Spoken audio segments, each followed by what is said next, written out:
Meet Kirk and Stan, two guys on a mission to build a better man's best friend. Since the first day I met Kirk, I've never known a harder working person in my life. His devotion to his family and friends and willingness to help others is second to none. Outside of being an extremely loyal and overly honest person, his passion to succeed in all parts of life has played a huge role in our friendship. Since I've known Stan, I've always been impressed with his creativity. When I first met him at my MMA gym and I saw his ability on the mat and later observed his passion for dogs, it inspired a mutual respect that has been the basis for our friendship. Follow them across the country as they search for the best of the best in canines and trainers alike. First stop, Martville, New York, home of Gale Raponi, owner of Tough Enough Kennels.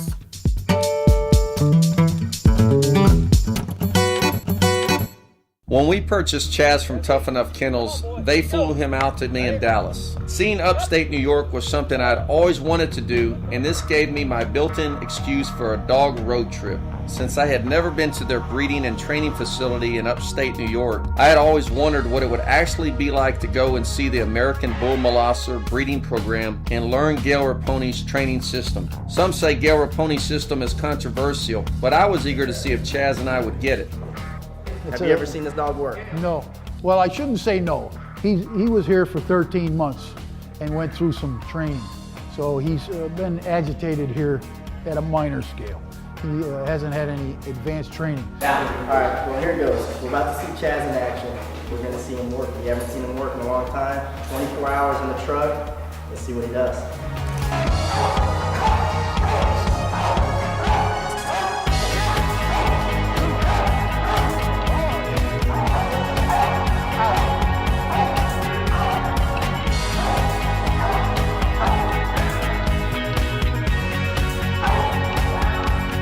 How was that for you, Kirk?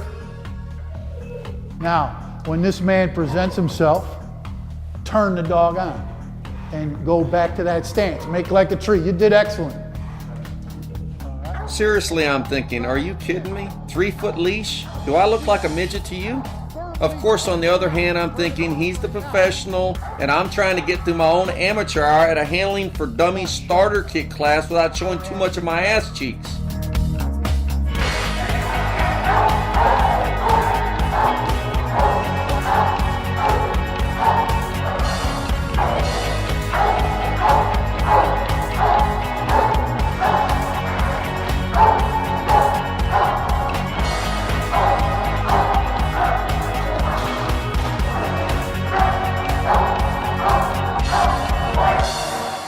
The dog compromised the handler's safety by turning his ass to the handler. He lost the focus on the bad guy. He didn't front the bad guy when he should have. So he was penalized with a strike from the stick. When his ass turned, John struck the dog. The dog will learn to not do that. He'll stay focused on the bad guy. He won't turn his ass, okay? That's why he was struck. Is that too much drive? No, that's beautiful. You can work with that. You can work with that. How do you feel? I noticed that this dog didn't have a muzzle on. You went out there and worked him, and then the dog made a critical flaw by turning around. You had to correct him. He turned his back on me, wasn't paying attention, so I punished him for it. But he did really well. He's up, he's working all the way around the handler, which is what you want. He's watching me, he's staying focused on the threat. I brought the stick up, he went for the stick. I noticed he was paying attention to where the threat was coming from. Dog did really well. Well, I'll tell you one thing. I feel pretty safe traveling the country with this dog in the back seat of my car. Yeah, the goof was all on me. I get that. But basically it boils down to owning a professionally bred dog with professional ability and not being a professional handler myself. I basically make darn sure that no one gets bit that doesn't deserve getting bit. Now when Bill Ellinger starts decoying and working Chaz, I start to relax a little because he had worked with me before and had put some time with Chaz in Arizona. Bill had helped me and my family understand Chaz's awesome abilities and energy set. He understands and is certified in Gale's methods very well and educated me on what Gale went through to develop the ABM.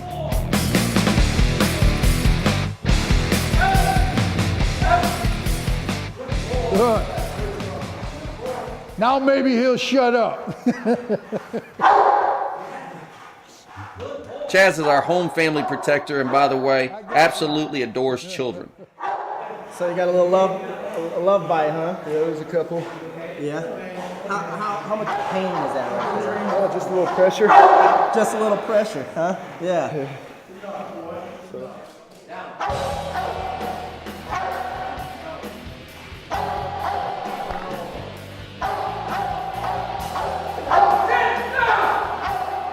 No emotion, no emotion.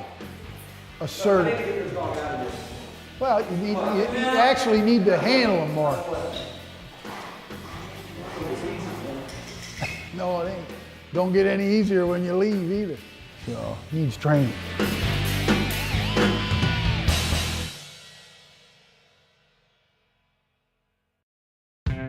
I instantly got the feeling that being too emotional and frustrated was exactly where I was at that moment. Every command I gave to Chaz was giving the wrong impression to him.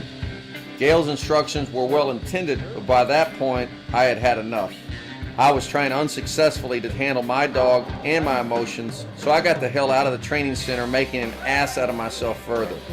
Being the pro he is, Gale Raponi had me come back in, calm down, and give me some much-needed pointers on dog handling. Bottom line is, the trainer and breeder are always right when it comes to their canines. Instead of working your ass off, all that, jerking and this and that and fighting with the dog, just pick his front feet off the ground about 2 inches and hang him there until he subsides. And when you set him back down and he acts up again, you just hoist him up again. Okay. And you don't dance around or nothing, you just stand there like an oak tree. And that's back to that same order. If I could have heard you, maybe I could have done that. I understand. Gale, we've seen the dog work. From your point of view and your perspective, what do you think he needs to work on? Well, the genetic package is definitely there. He's definitely got what it takes to do the work. Mm-hmm. It's some training issues he needs with control. Okay. And that's basically some handler skills that need to be honed. The dog is there. He definitely bites well. Mm-hmm. He's definitely turned on by a threat. Sure. And he certainly has, like I said, all the tools. It's a situation where we need absolute control. Sure. When the threat is gone, the dog shuts down, sits down, and behaves himself. Doesn't continue to bark. We don't want that. Well, I noticed a few things during the action where he had Alex's leg. Yes. Then he instantly switched. He redirected. Yes. Why? Well, for the advantage. He took a bite. It was presented to him. The leg was presented, so he took the bite, but he immediately redirected when he felt that he could have more of an advantage by going higher. Okay. So that's why he redirected, which is excellent. I hope you guys seen how worn out I got in those 5 minutes. I'm telling you, it's tough. Noticeably, I have a little lack of handling skill, but the dog is powerful and it just keeps coming.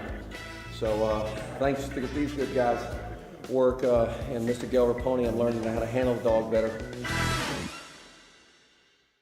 Even a half-blind guy with diamonds in his eyes could see that Kirk had stunk up the indoor training session, so we tucked our tails and decided we might have better luck outside to try to redeem ourselves. I'm going to do an off-lead send to gunfire. The only time we ever send dogs off-lead is to gunfire. Get it! Get it!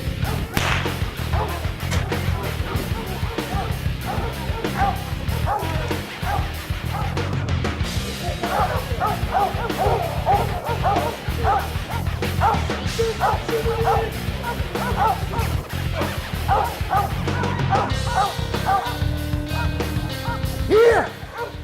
Out! Come! Come! Good boy!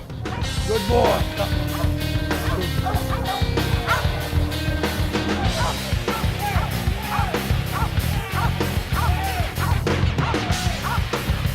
I had heard all about the two-man attack scenarios and was excited to finally get to witness one live. While most protection canines are not programmed to be enticed by food, Chaz decided to amp up his daily protein intake by taking a bite out of the German's bratwurst. The only thing missing was the sauerkraut. This is definitely a dangerous business.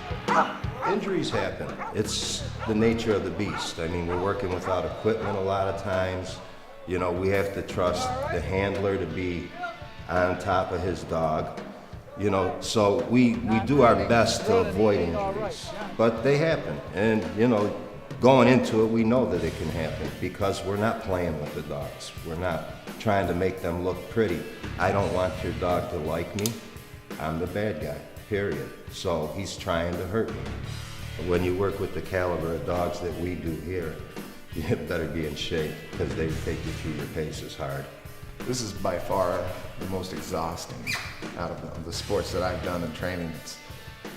You have the adrenaline rushing through your body. At the same time, you have some heavy suit, the temperatures, the extreme weathers, and mass amount of muscle just chewing on you and just pulling you and yanking you around. It's absolutely exhausting.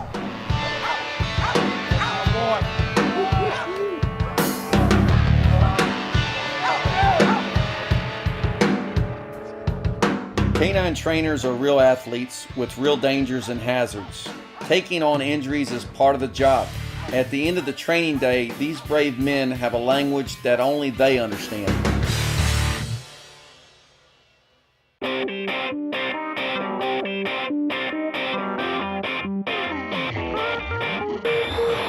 Up to this point, we had seen the dogs perform impressively in the indoor and outdoor training facilities, all in a controlled environment. But what we were curious about and wanted to see was how the trained ABM would perform in a real-life home invasion scenario.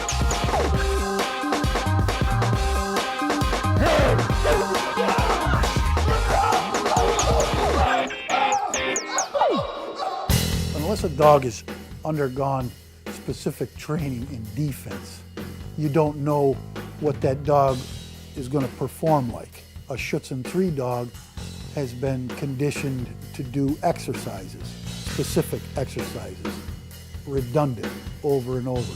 Blind searches, escape bites, courage tests, mostly in prey. There aren't really any defense scenarios incorporated into the Schutzhund exercises in training that would put a dog, let's say, in a compromised position to where it really has to fight for its survival. They're in a sport, so to speak. It's not life or death. So that would be the difference.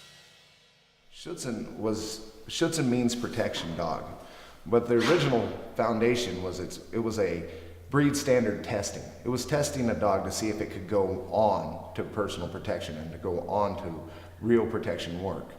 It was never invented to be the finishing touches of a dog. It was the beginning stages of a testing. We made it a sport. We as Americans, we made it a sport. It became a big sport.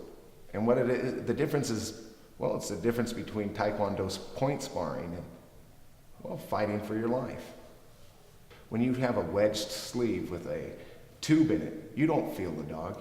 You're not receiving the marks. You're not getting in there. You don't know really if the dog's serious or digging in. The prey work, when they slip the sleeves and the dogs run off with sleeves, well, you're not doing that in a personal protection world. The sport, it has amazing amounts of control. It's a great sport. But to actually put your life on the line with one of those dogs, I'm not sure if I could. Sport is sport and personal protection is personal protection. The training and the animal are totally two different beings.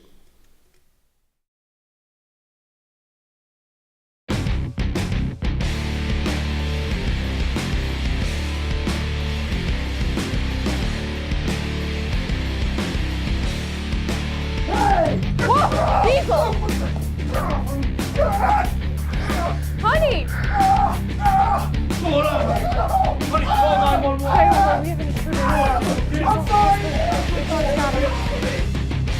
Please help, please. Hold him there, buddy. Good boy. Steve, watch! Honey! Come on here. Good boy. Oh, man. Oh, my God. The trainers at Tough Enough Kennels say that the only way you will ever truly know how your dog will perform in a real-life home invasion test is to replicate a true situation through a mock simulation trial. This type of training is not for the squeamish. It's a up-close, intense training scenario designed to prepare you and your dog for the real deal.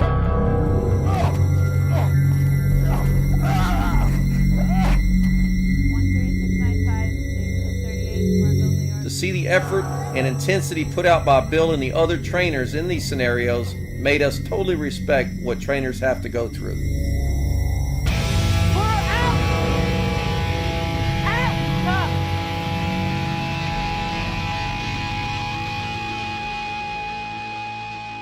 I want to say something to Gale, Bill, Alex, and this guy, Mr. John.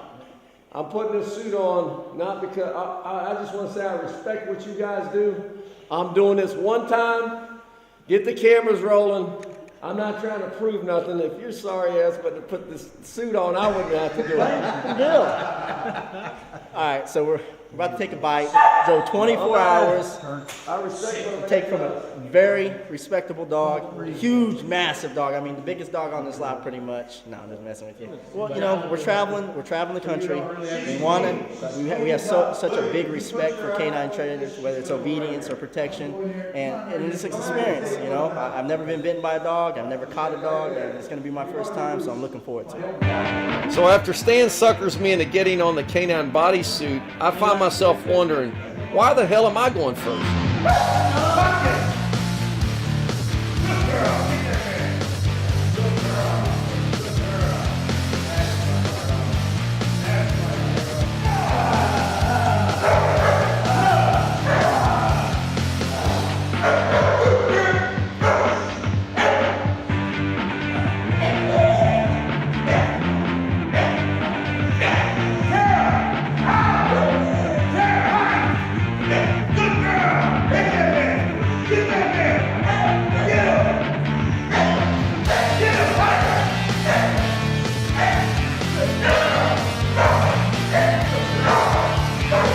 Catching a toothless 60-pound dog had our swagger on a whole nother level. That was until some joker hauls in a 110-pound American bull molasser by the name of Thor.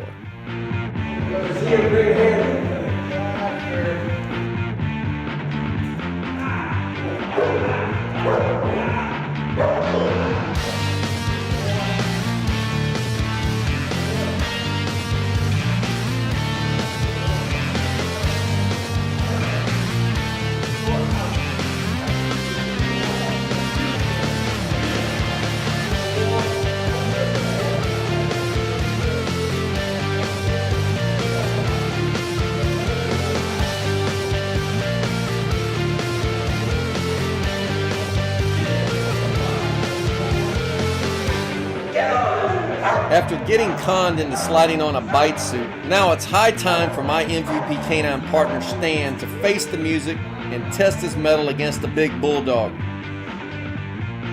Paybacks are hell.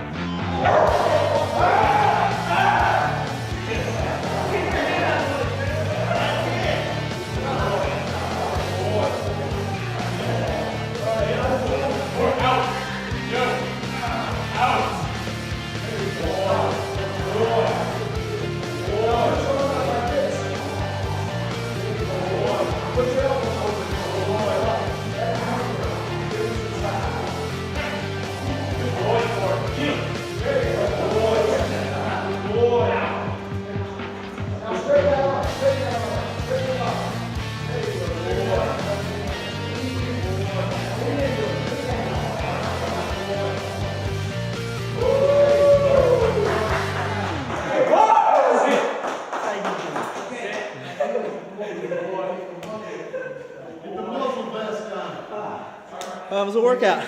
I enjoyed it, man. I had a blast. I don't know. I'm starting to get addicted. That's a rush.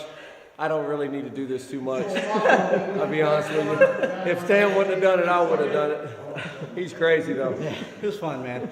Appreciate it. Tough Enough Kennels, Gale Raponi, and family. Big respect to them. We appreciate everything they've done for us.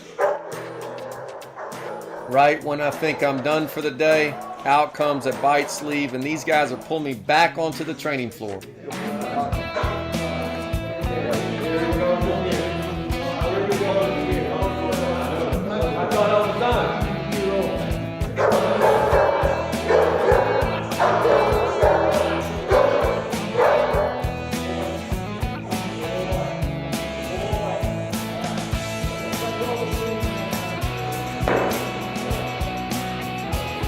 real difference in a Schützen sleeve versus a suit? There's a huge difference. Yeah, it's a huge difference. The difference is there's no pressure with that. There's no pressure with that sleeve on. When you have that other suit on, you feel the pressure. But I'm gonna leave that to the pros. I'm out of here. Thanks. That was good. That was good. One thing is for sure, a family that trains dogs together stays together. And after being out in the snow and cold all day, watching incredible canine athletes being trained to be family protectors, sitting down with Tough Enough Kennel's Raponi family, eating a warm homemade Italian dinner, capped off a super great weekend for the MVP Canine Supplement crew.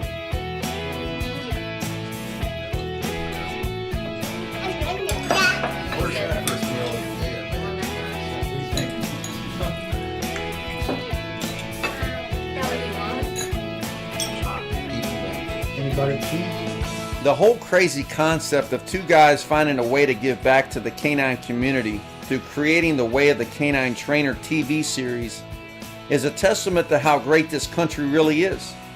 The way Stan and I figured it, no reason that the good folks who train and breed for us, man's best friend, can't be well-paid stars in their own right. Mr. Gale Raponi and Tough Enough Kennels is just one stop on the MVP Canine Supplements Canine Trainer Tour. We appreciate the hospitality, good cheer, and oh yeah, for sure the education we received in dog catching will never be forgotten.